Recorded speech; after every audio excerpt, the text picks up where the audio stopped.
Welcome back everyone to another episode of The Road Chose Me.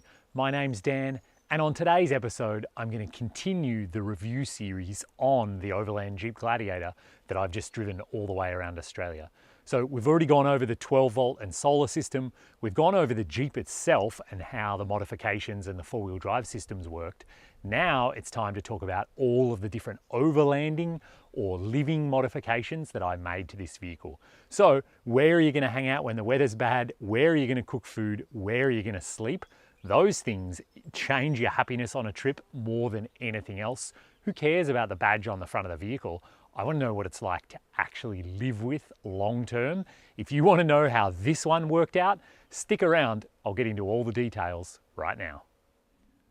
So by far the biggest, and I would argue the most important living system on this Jeep Gladiator is the kitchen that I've installed. And so this thing is made by Overland Kitchen, Al actually out of Canada, and it's called the Truck Bed Expedition Kitchen. And so this is Al's vision for how to build a good quality, durable kitchen into the bed of a pickup truck. And essentially, as you can see, it is one big stainless steel drawer. And so in that drawer, you can have a fridge, you've got tons of storage space for big pots and pans, a huge amount of storage space for food and spices and often used items, a shelf up on top that we often use when we're cooking, of course the big cutting board right in the middle, and down the end, another drawer that slides out where you can mount your stove. And all of this slides away into a big stainless steel container with a lid on it that has dust filters to keep the dust away from the fridge, and it's all self-contained in one unit. And so there's no doubt about it, this is maybe the most expensive thing on the entire Jeep. I would also say it is the most used thing on the entire Jeep. So both Katie and I love to cook. We love to cook really high quality food with as many vegetables as we possibly can. I like to have lots of meat as well, but huge amount of vegetables is a real priority. And so having a big kitchen and a really enjoyable place to cook, it was a huge part of the trip for us. We didn't want to just eat dehydrated food. I ate way too many ramen noodles or 2-minute noodles when I was Alaska to Argentina, and so I don't ever want to do that again. Even just having oats for breakfast, it's not very exciting after a month or 3, let alone 12 months. So for us, having such a big, well-dedicated kitchen, it changed our happiness and it made us enjoy the trip instead of just tolerating the trip. So how has it worked out? Let's just quickly run through some of the features again, and then we'll talk a bit about how it's actually gone. First of all, the fridge that I've chosen here, it's the Dometic 55 litre IM. So this thing has an ice maker function. You can turn it on, there's a couple of little ice cube trays, and it uses a fair amount of power to then just run constantly until you get ice. I've only used it 3 or 4 times on the trip, and to be perfectly honest, I feel like it's a little bit of a gimmick. I probably wouldn't do the ice maker version again, but overall the fridge has been absolutely flawless. I had a Dometic around Africa, now this is the slightly bigger Dometic. This size too has been really good for us. We can have about, let's say, 8 days of fresh food in here. We start, lettuce dyes and things like that after about 6 to 8 days. Then towards, day 10, we're kind of not really eating so much fresh stuff. It's more like pasta and beans and rice. So for us, I think this fridge has been great for the two of us. Quality-wise, it's brilliant. I think I'll have a Dometic again, and very likely I'll go with this size again. So fridge, excellent. The kitchen drawer itself also has been excellent. There's no doubt about it, it is fairly complicated with all of its different drawer slides and all of its kind of different moving pieces, but it has been brilliant on the trip. It does get dirty, not from dust while you're driving, partially from dust when you actually just have it set up. On a day like this, it's easy to forget. There just is dust and leaves and pollen and all kinds of junk falling from the sky. But also when you cook too, inevitably you spill stuff, you make a mess, you do the dishes, leave them sitting up here, everything gets water stained. So I will say, in one regard, it is fairly maintenance, I mean, not heavy, but it requires some maintenance or some cleaning just to keep it all up to scratch. But of course, your kitchen in your house does as well. So it's not like you can, cook a huge amount of vegetables and have a really great cooking area, but not have any cleaning to do or any kind of, wipe down surfaces and just keep things gunk free. That's probably been, I'd say, the worst thing about this kitchen, which I think is really good because I don't think there's any kitchen in the world that doesn't require cleaning. I really love that my friend Pete and I, we made this wooden cutting board and we stuck it down. I much prefer cutting on wood to stainless steel. That's just a personal preference, but for me, I really enjoy it. There's this huge big storage pot here, and this will be a bit noisy on the microphone, but in this storage area, I actually have a full-size fry pan with its lid. I have a huge container of rice. I have cooking oil. A bottle of wine actually fits in there. This storage area is enormous and excellent just to keep often used things close at hand. I really think that's a good feature. Obviously, these shelves up here, they just hold so much stuff. These are actually cabinets. I don't just have one of these with pots and bowls. There's another one tucked way back here. This has onions and other cooking items. Both of those you can see are quite big. So you can fit a lot of stuff up here on the upper shelf. And then finally, the last thing really is the stove down the end. And that's the Coleman 2-burner, and it's dual fuel. So it burns Coleman fuel or gasoline, petrol. And I got it because it's the best fuel to use when you're driving around the world, in my opinion. Every time you're filling up the Jeep, you can just fill up a little bottle for the stove. Stove has been brilliant as expected. That thing will last a lot longer than I will on this earth. The only thing I will mention is it uses fuel a bit more heavily than I was expecting. So I had the single burner version when I was in Africa, and I thought the dual burner would basically use the same amount of fuel if you're only using one burner. I would say it actually uses more fuel. I don't know if it's putting out more heat, but I feel like I had to fill this one up more often than I was filling up the single burner. It might have also been because we were 2 people more often here, so boiling more water for coffee and stuff like that. But overall, as I mentioned, this is possibly the most expensive part of the whole Gladiator. It is absolutely the most used item and possibly the biggest contributor to our happiness on the road. So with all of that under consideration, I think this was fantastic. I'm extremely happy with it. Will I do it again in the future? I definitely would if I was going to be building a pickup truck or a ute. Am I building a pickup truck or a ute?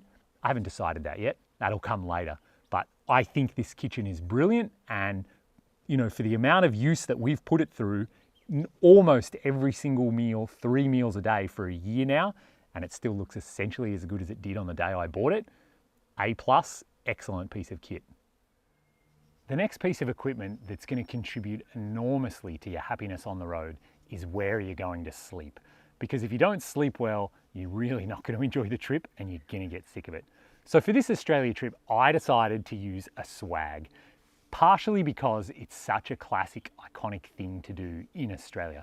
And a swag, they've sort of evolved over the years. It is more or less a very durable canvas tent that has an inbuilt mattress. You leave all of your bedding in there, you leave your pillows in there and everything, and you just sort of roll it up and throw it in the back of the ute, or roll it out and turn it into a house like this.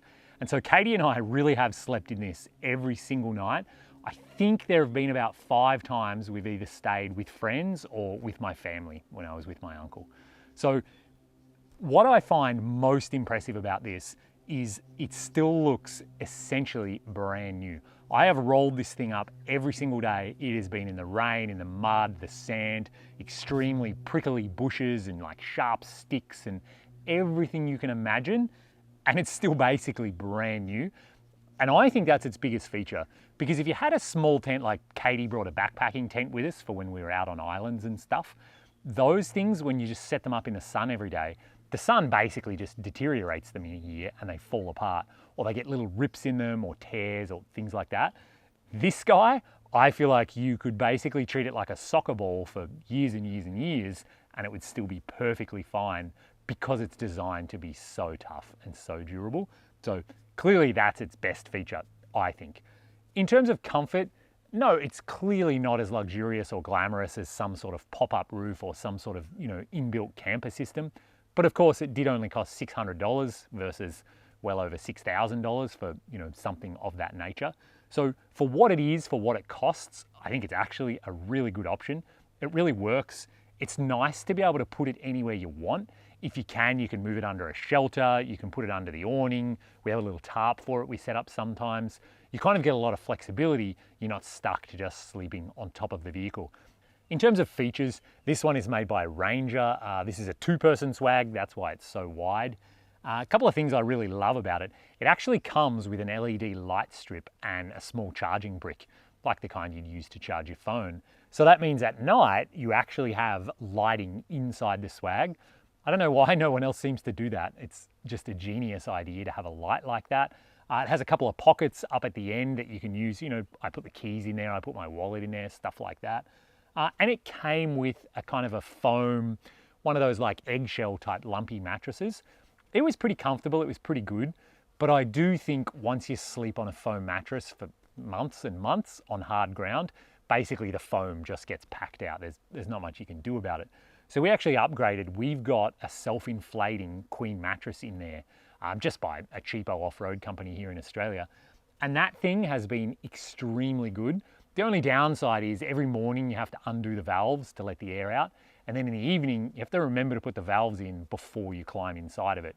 So it's just kind of another step during setup, but overall still really worth it because we sleep so much better. And yeah, we leave all our sheets are in there. There's a full queen size duvet or doona in there. We've got 2 pillows in there. Oftentimes we'd forget and like leave a book in there or something, but it's totally fine. You can do that. That's kind of the beauty of a swag, is you just roll it out on the ground and that's it, you've got your house. So all in all, was the swag good? Did it work? Absolutely. I think it worked really well. It got us out and about. We've seen so much of Australia that I always dreamed of seeing. Would I do a swag again? If I was in Australia, absolutely, without a doubt. But I mean, if I'm going up to Alaska and the Yukon, where, you know, I might be dealing with snow or torrential rain, I think it'd be a less good option. Back in Africa, I think a less good option, especially with the animals and the weather. So I think swags have sort of evolved to be perfect for Australia, which makes sense because they're made by Australians for Australia. So I think in Australia, swag's a great idea. Out of Australia, I'm not too sure. Maybe I wouldn't use one in the future. So I talked about cooking and sleeping. There's actually another place where you're going to spend a lot of time when you're on the road. And of course, that is the driving compartment. The reality of overlanding is we're driving our vehicles, and if you're not careful, you might end up spending more time in here than you spend outside. So of course, it makes sense. You want to make your driving compartment as comfortable as it can possibly be. And so I'm really happy with what I've got here. And obviously a lot of this is personal preference, but I feel like in recent years, it's become a thing to just have more is more. And so people just have huge big GPSs, they have their phone mounted, they have their CB radio.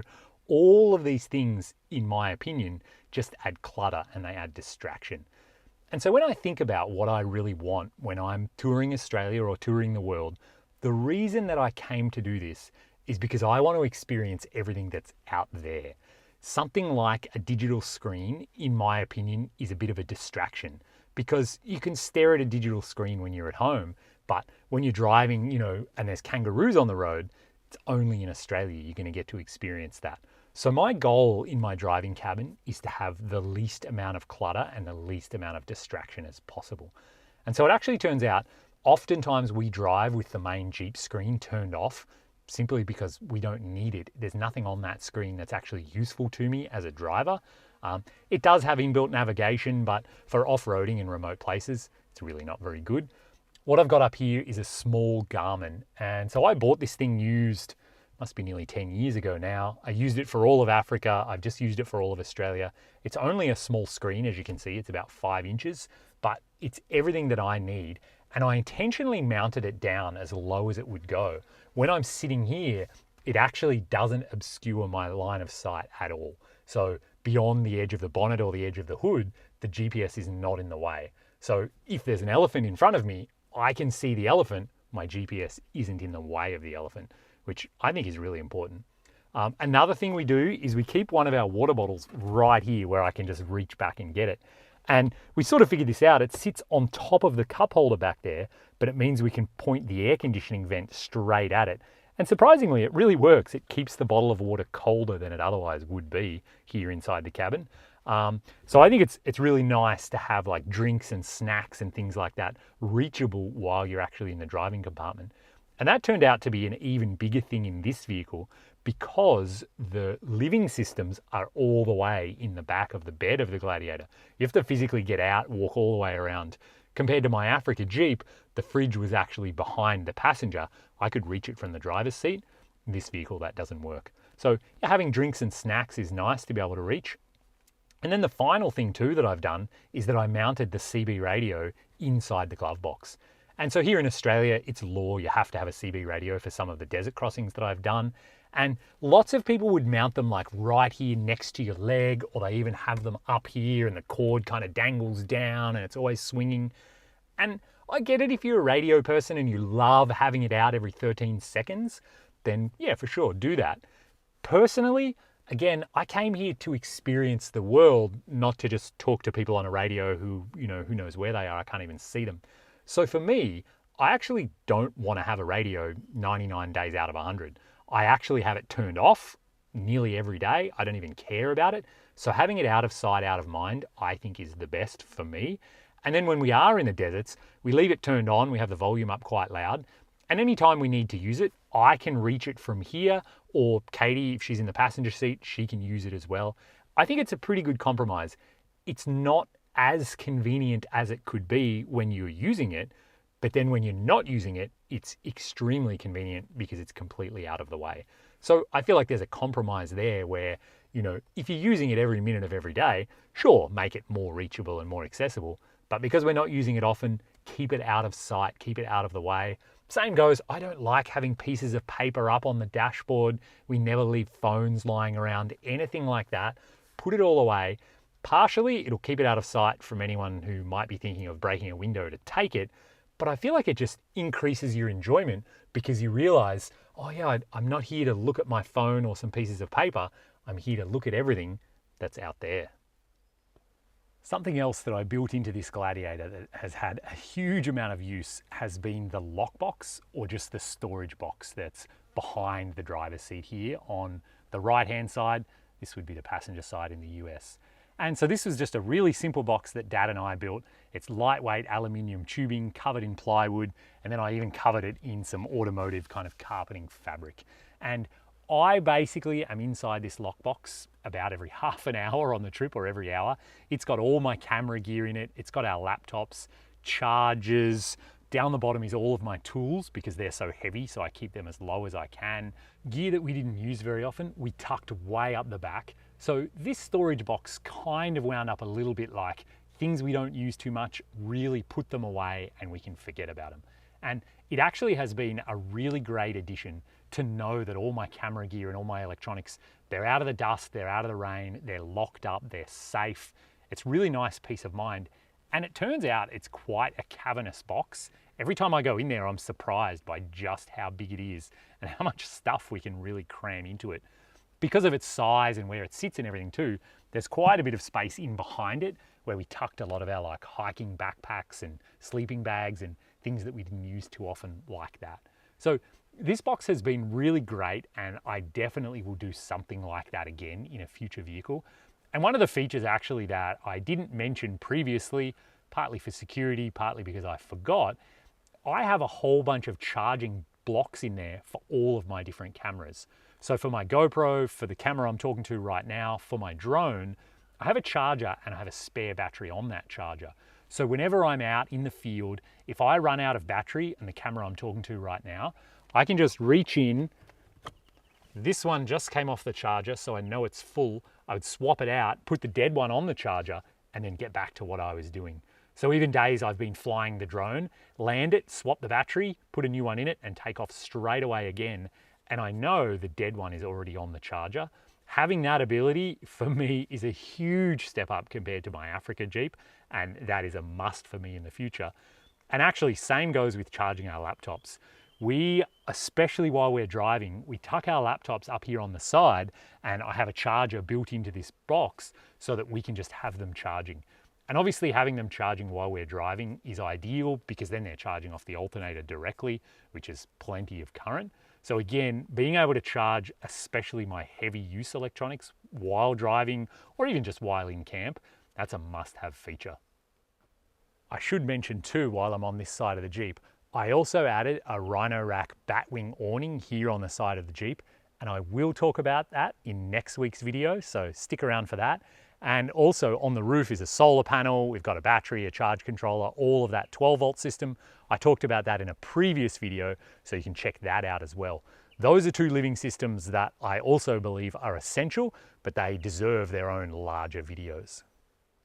So the last major living system that I added to the Gladiator is the canvas canopy that covers the whole back. And I did that because I wanted to keep the elements and the dust off everything that was in the back of the Gladiator. And the reason I went with canvas is purely a weight consideration. I knew that I would be struggling to stay under payload, and so going as lightweight as possible saved at least a few £100 compared to some of the other options, which in hindsight, I think worked really well, and I'm really happy with that decision. The biggest downside that lots of people pointed out is that I would have a lot of trouble with dust getting into the back because, that canvas just wouldn't keep the dust out. And it has been a problem, although not for the reason that you think. So the actual canopy itself, I think, does an extremely good job, and virtually no dust is getting in because that it's made out of canvas. Actually, the dust comes in around the seal on the tailgate. And so that's just a Jeep factory thing. That really has nothing to do. Any brand that you put on top, you're still gonna have that same problem. And so I bought one of those generic sort of tailgate seal kits, those rubber things that you can stick on. That made a big difference. I also then added more over time. I've kind of been duct taping bits of it here and there. And overall, it kept out most of the dust, but certainly when I was on really, really dusty roads, it does inevitably get in the back. And I don't know that there's much you can do about that. And to be honest, I'd be interested to hear from people. If you've got a Go Fast camper, if you've got an AT Habitat on the back of a Gladiator, what do you do about dust getting in the back? And I'm really interested too, do you actually live in the back of the Gladiator and like sit in there and eat and do things like that? Or do you sort of use it like I am where, you have drawers and all your gear's in there, but you more or less bring it until it's outside the footprint, you live out here, and then when it's time to go to sleep, you just climb up the outside of the vehicle, which in a sense means that the camper is just a rooftop tent. Is that how you use it? I'm actually curious to know, because this is, now I'm getting on a tangent, this is, I think, the downfall of using a pickup truck, a Gladiator, a Tacoma, or whatever, as an overlanding vehicle. You end up living in the bed of a pickup truck. And let's be honest, the bed of a pickup truck, it's not a very nice place to live. I mean, this one has bed liner, which is kind of nasty when you kneel on it or if you've got bare feet or something. It's like dark and cavernous in there. The wheel wells are in the way. As I said, it's not very well dust sealed. And to be honest, it's only 5 feet long. Like, I can't sleep in that. It's, in my opinion, not a very good place to live. I don't really like it. Living in the back of my other Wrangler, actually, I think was a lot more enjoyable and a lot more comfortable. The walls were nice and soft. There was actually more space than there is in the bed of this thing. So yeah, I'm really curious to hear, what have you done? Do you actually live in the back of your pickup truck, or do you just live outside of it like I am right now? But back on topic, the canvas canopy, I think it worked really well. I definitely would do it again, depending on where I'm going in the world, depending on where I want to live. As I said, you can't really live inside this thing. It's more like just gear protection and gear storage. And for that, it's been perfect.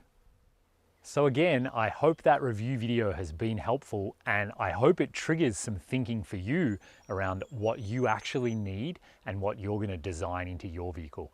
I'll say it until the end of time. Vehicles, it's about how you're going to live and how you're going to enjoy your time on the road. It matters so much more than how capable is it as a four-wheel drive. And that just compounds if your trip is a week long, it compounds once it's a month, it compounds again at the year mark. It just becomes the most important thing by far. So I think lots of people don't really focus on that, and I really think that they should.